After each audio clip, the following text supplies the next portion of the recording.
Aka, Okey hocam. Allah Tağalan näçe adı var? Aslında yaradan büyük Allah Tağalan güzel sıfatlarını özüne cemleyen 99 adı var diyorlar. Yönü anık sanını bilen adam yok. Aydışlarına göre Allah Tağalan 100. adını yani ismi Ağdam doğatını bilen adamın İslandilegi tavul oluyor diyorlar. İsmi Ağdam doğatı demegem, ağıtların beyi demek. Bu hakta Yaxşı Dadaların Baharatlı kitapta şeyle vurun veriliyor.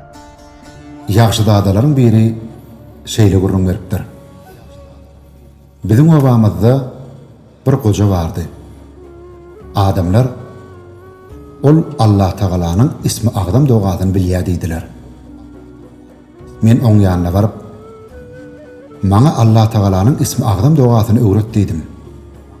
Ol adam, "Sen kalbyň barmy?" diýip menden sorady. Menem, "Elbetde bar" diýip jogap berdim. Onda goja, "Kalbyňda gowy işlere niyet et. Onu erwetliklerden päkle.